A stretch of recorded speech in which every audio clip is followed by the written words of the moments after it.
Hey you guys, welcome back to another video. And today I wanted to talk a little bit about ships that are currently in the pipeline and kind of the different categories of ships that we're slowly starting to see form as the entire lineup of ships in the game is starting to become filled out. We are starting to see more and more ships fall into these different roles and create subcategories of their own where CIG can essentially make more ships in that category. Okay, but let's start from the left and go over everything that we know is coming out soon, things that we've kind of been teased, and things that CIG has said is currently in production as well as will go into production in the future. So we know the A1 is scheduled for 321. We've seen it in game. There have been devs flying it around, and it looks like a pretty interesting, pretty formidable ship. Okay, it's got 10 size 5 bombs, it's got 2 beds, it's got 2 suit lockers, it's got 2 weapons rack, it's got a bathroom, and it's got a small area near the cargo ramp that we're not entirely sure how large that area is, if you can put different things there. But essentially, if you wanted to do a box mission, you could put those boxes in that back rear area, and it looks like right now there's enough space to do that. Now you've got 4 pilot controlled guns, and then the co-pilot controls a rear turret with 2 size 2s on it. So it isn't exactly comparable with the Cutlass, because again it's got those 10 size 5 bombs, which is going to be pretty interesting. I'm excited to see how that plays out with events like Jumptown versus something like an A2. And then we move into the speculated cutter variants. Now, even though CIG hasn't officially announced these, we've actually seen them in game. Some players have spotted these ships in game.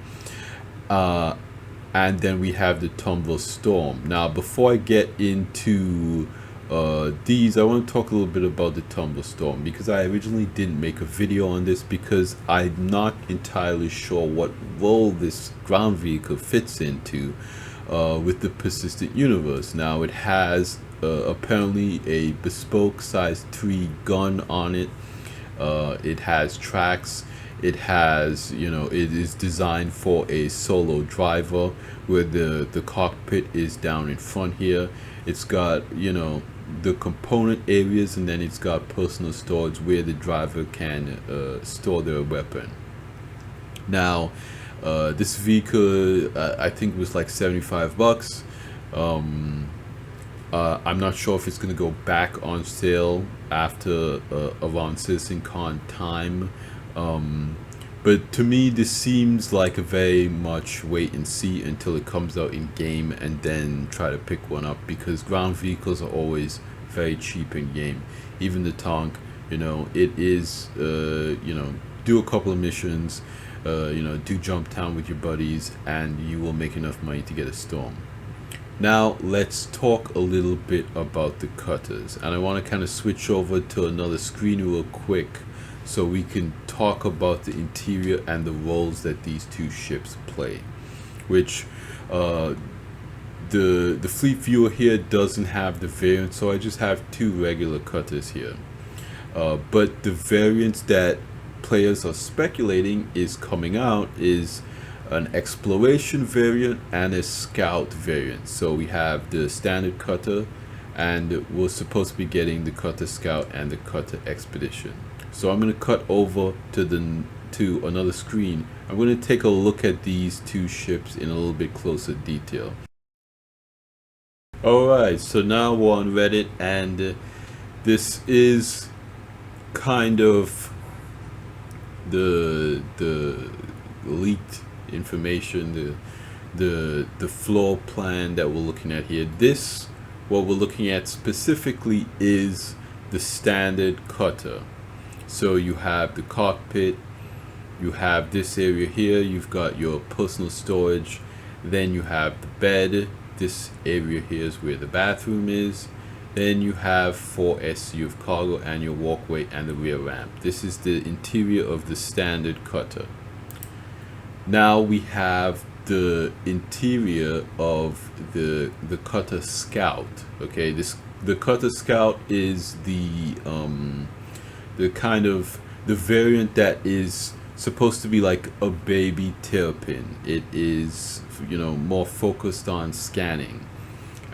So you have the bed, the bathroom, personal storage, the cockpit up here, but things get different in the back here.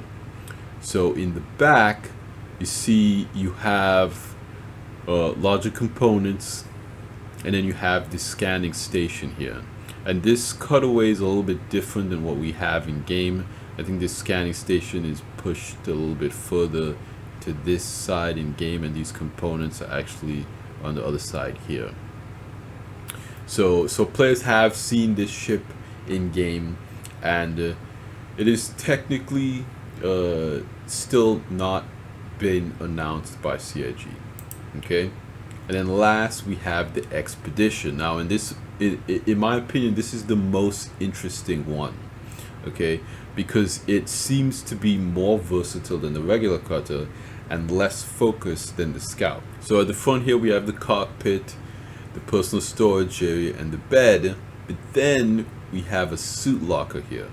So this is going to be good for traveling in more harsh environments, for you to hold your like Pembroke armor or your Novikov armor, and you can put this in this suit locker here.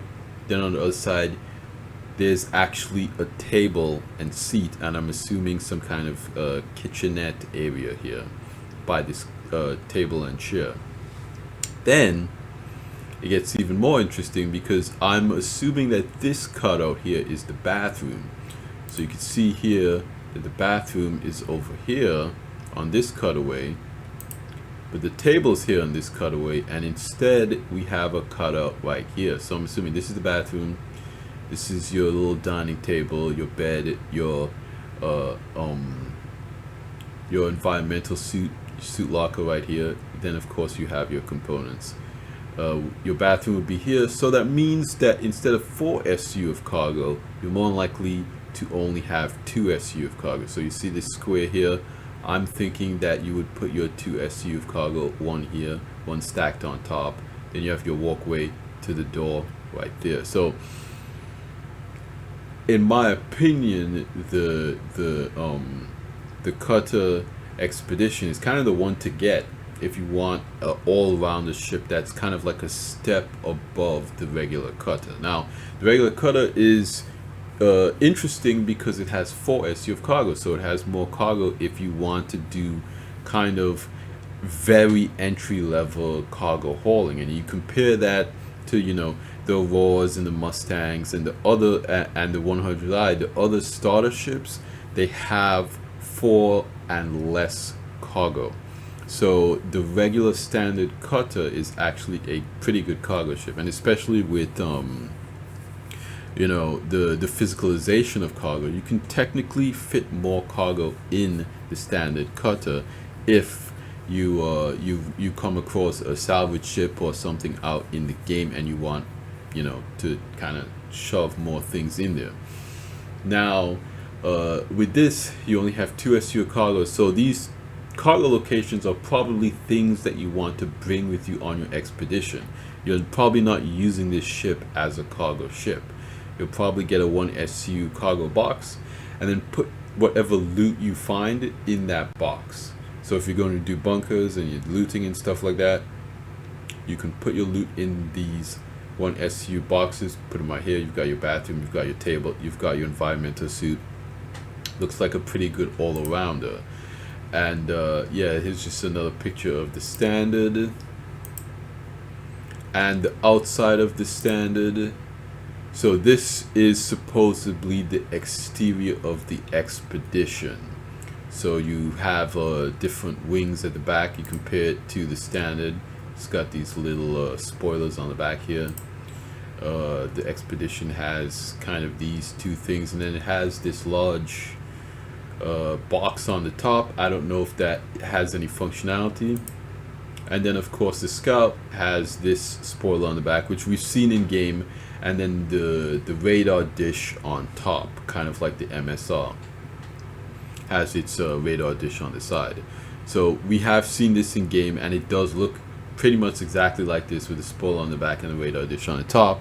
So I think it's pretty safe to say that the expedition is going to look like this, with these two winglets on the back and the box on top. Okay, so that is essentially the cutters that, you know, with theory crafting is probably going to get released around Citizen Con. Okay, so then we have the C1. Now the C1, like the A1, is a pretty good, you know, kind of cutlass comparable medium all-around ship. Okay, it has 48 SU of cargo instead of the 10 bomb bays. It has the same rear entrance area that you can probably put things if you're doing box missions, or, you know, some people are thinking you might be able to fit a ground vehicle like a PTV or X1 back there. I'm not sure. Again, we're gonna have to see it in game. Then it has the same kind of frontal area with the cockpit and the pilot and co-pilot beds, the suit locker, the weapon stuff, the bathroom, the little kitchenette. So the real difference is going to be you're losing the rear facing turret, and you are getting a size 2 tractor beam. Okay, this is enough to haul size 32 SU boxes, which I'm not entirely sure if a 32 SU box is going to fit in this, because it appears to me that the cargo base kind of like a split cargo base, so you have 24 boxes on one side, 24 boxes on the other. That totals the 48 SU of cargo capacity, and then you have the walkway in the middle. So realistically, even though this tractor beam is designed to move a 32 SU box, I don't think a 32 SU box is going to fit inside of a C1. Okay, so then you have the SRV. Now the SRV is essentially the towboat.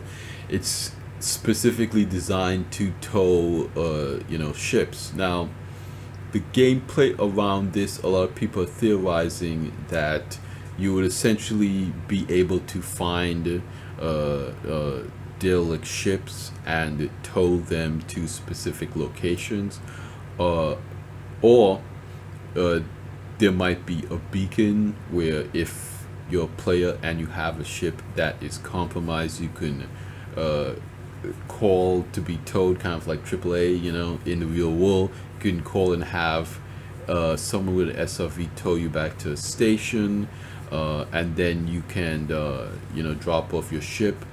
I'm not entirely sure.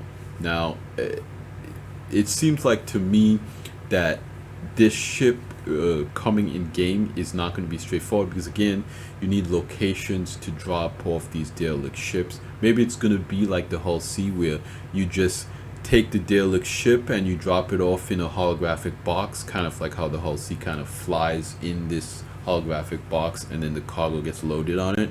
Maybe there are locations like Briel's Breaker Yard where you drop the ships off.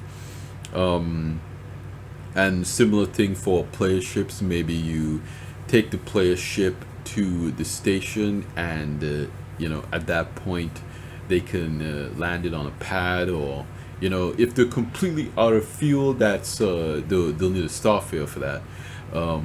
But I'm very interested to see what kind of gameplay CIG introduces for this ship, because they've said many times that they don't want to release ships without its gameplay. So I don't think we're going to get missions right away with the ship. I think that you know, more than likely it's going to be an emergent gameplay type situation. Okay, and then last we have the Aurora CL down here. This is actually a placeholder for the Zeus. Okay, so there is a lot of you know, people talking about CIG releasing another ship kind of in the same classification as the Spirit C1, which is called the Zeus Mark II. We don't have any images of this ship right now. That's why I kind of just have the RSI Aurora here as kind of a placeholder. But I think that kind of class of ship, the Freelancer, the Cutlass, the C1, I think that kind of class of ship, there's a lot of demand for that, because people want a larger ship than a starter ship or a fighter, but they don't want something like a Connie or a Corsair or an MSR. That's a little bit too big for a daily driver, and that's why the Cutlass is so popular. Okay, that's why the Freelancer Max is so popular, because that's a really good size kind of sweet spot, that you could kind of get in and get out and do what you need to do without, running through too much interior of a ship, or especially if you're doing bunkers or something like that, and you want to grab a lot of loot. Take the bodies from the bunker and put them in your ship. You do need space to do that. In a starter ship doesn't have enough space to do that with. But you don't want something too big that like a Carrack, where you have to run through a bunch of interior just to leave the ship. So really the right size is kind of like a Cutlass, a C1, a Freelancer, which you can do just about anything. You can take a little ground vehicle, STV, Cyclone, Ursa Rover, a rock. A lot of people do a lot of ground rock mining. So a ship that you can put the rock in, a ship that you can put a ground vehicle in, and a ship that you can carry on boxes, get into the cargo hauling profession a little bit. If you're running drugs, that can still be very lucrative, or if you're doing salvage missions and you're taking what's on the salvage ship, that can be very lucrative as well. So I think it would be a smart move for CIG to release a ship in that class, in that size, this is. Okay, then now we're going on to ships that we know about, but they don't have any specific release date. Okay, and we got this the Santaki Eye. Now this is a heavy fighter, okay, a Xi'an heavy fighter. So I believe you have 4 weapons, but the problem with this ship is that it has a very big cross section. But it is gonna be very maneuverable, so it's gonna be interesting to see how CIG balances this ship. And yeah, this is gonna be the alien ships are always exciting when they come on game, because they're more exotic, and they're just kind of a more interesting choice. And in my opinion, even if something doesn't have a lot of use cases, variety is honestly really important in the game. Okay, then we have the Apollo Medevac. This is a very interesting ship. A lot of people are excited about this ship. Medical gameplay is something that they've added a lot more in the last couple of years. I don't entirely know what to say about this ship. We're gonna really need to see it in game, because it's supposed to have medical beds that you can swap out.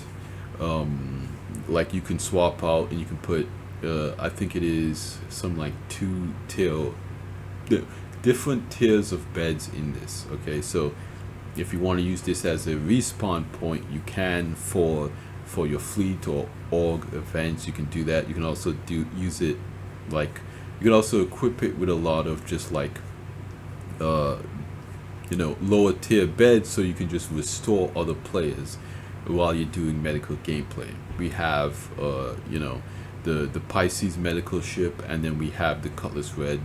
So we have a little bit of that medical gameplay in now. So the Apollo Medevac will be able to launch with its intended gameplay. So it's just a good idea for CIG to knock this ship out. Then we have the X1. It's a little ground hover bike. We have a lot of hover bikes in the game. I don't really think this is going to be too much of a big deal for them to knock out. We've seen it on Inside Star Citizen. It looks pretty much done already. Again, this is going to be a pretty cheap ship, so if you want to pick one up, I don't think it's going to come with LTI anymore, because I think that only was with the concept sale. But if you want to pick up a pretty affordable ground vehicle, this is going to be fast, and you know, just a lot of fun to have. And then we've got the big boy. We've got the Polaris, but I'm gonna talk about the G12 first, real quick. So the G12, this is a two-seater ground vehicle. It can carry 2 SCU of cargo, and it is fully enclosed. We don't have a ton of fully enclosed ships. We have the Lynx, we have the Ursa Rover, and I think we have the Spartan, fully enclosed ground vehicles. Of course, you know, we have the Ballista and the other one, I forget the name of it already. But this is just kind of like your runabout ground vehicle. Again, you've got 2 SU of cargo. You've got, you know, 2 guns on the roof that are controlled by the driver. I'm not sure, but I'm assuming that the other variants are going to come out as well. There's a racing variant of this ship, and then there's a combat variant of this ship that is equipped with missiles instead of the 2 guns, but it has no cargo in the rear. And again, the racing ship doesn't have any cargo, it doesn't have any weapons. So the regular G12, in my opinion, is kind of the best choice for the platform. And then of course the Polaris. Now this, I think, started development late last year. We started hearing them talk about it on I think around IAE last year or something like that. But they kind of redid the interior. There's a new layout for the ship that you know, you guys can go check out for yourself. It goes very in depth. Not too much has changed with the ship. It's just that they moved around the cargo area and engineering a little bit. They added a brig for prisoners. They added a medical bay. So I believe it's also a respawn medical bay. And yeah, not really too much has changed, but you know, this ship has a lot of torpedoes. This is a torpedo boat. It also has a lot of guns on it. But this is not gonna be a great solo ship. It's probably gonna be, you know, something you want to play with your org with. How many turrets does it have? 1, 2, 3, 4, 5, 6, 7 turrets on it. So it's got a lot of firepower. It's got the torpedoes. It's got the hangar. A lot of people are theorizing that you will be able to fit the F8 inside of this. So if you have an F8 and you want to, you know, bring it to Pyro, this is going to be a good ship to get. I know a lot of people are, you know, going to be excited to pick this ship up during IAE. This ship has always been very sought after. But it's not limited or anything like that, so you know, if you want it, this IAE is going to be a good opportunity to get it. I'm not entirely sure when it's going to be released. I would theorize they are probably shooting for Invictus next year. Now if this releases for Invictus next year, that's going to be a big Invictus sale for CIG.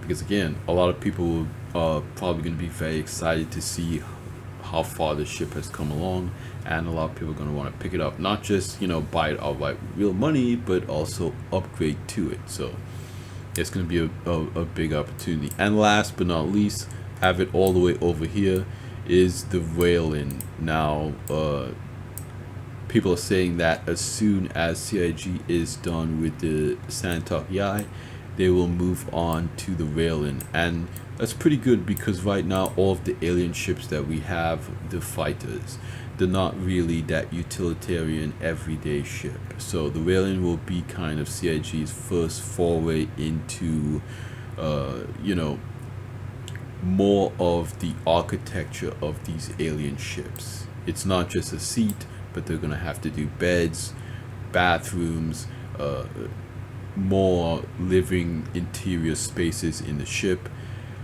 The Railen also has a very unique cargo situation. As you can see here on the back, it has these pods instead of the, SCU box standard. Now I don't know if they're going to change that in the finished version. I honestly think they would do better if they added plates on the side, kind of like the Hull C, and then the one SCU crates or whatever just magnetized to the side of those plates. It would be a lot easier than bespoke cargo boxes, but we'll see. This ship was concepted before I think CIG really went into what it is going to take to do physicalized cargo, so I'm not sure if these are going to have their own bespoke boxes or CIG is going to do like a plate type situation, but this is kind of theorized to go in development after the Santok is finished. Okay, and for as far as I know, that is just about everything in the pipeline right now. And again, like I said, it's very interesting because I feel like this kind of class of ship is getting a lot more competitive. The Freelancer is a very strong ship. The Cutlass is a very strong ship.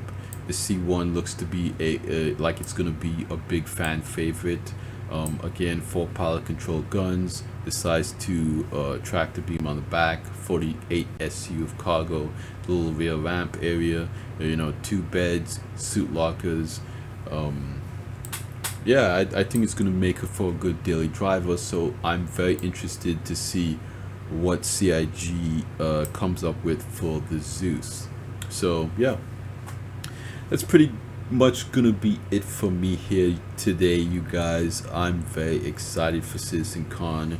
A lot of ships are coming out, a lot of new features are going to be coming out. I'm going to be making a ton of videos on everything CitizenCon related. I'm very excited for the next couple of months. This is essentially content season overload for any Star Citizen content creator, so it is very exciting. This is probably going to be my last video before CitizenCon, before the CitizenCon content frenzy really begins, and everyone's going crazy releasing all the new stuff. We did have an update to the floor plan, and it looks like a lot of people are saying that there's going to be a demo of Pyro, so that should be very exciting. Yeah, I'm excited for this CitizenCon. I hope you guys are too. I'm not going to take up too much more of your time. Let me know what you think of the ships in the pipeline. What ships are you most excited for? I'm excited for the C1. I have a C1. I'm excited to check it out. I also think that the Cutter X Expedition is a very interesting ship. I also think the Zeus is going to be very interesting. As well as the G12 and the X1. It's just kind of nice to have it, little ground vehicles to explore the surface on. But yeah, that's gonna be it from me here today, you guys. Thanks for hanging out with me again, as always. Like I say at the end of these videos, like the video if you liked it, subscribe if you want to see more, and I will see you guys in the next one. Salute.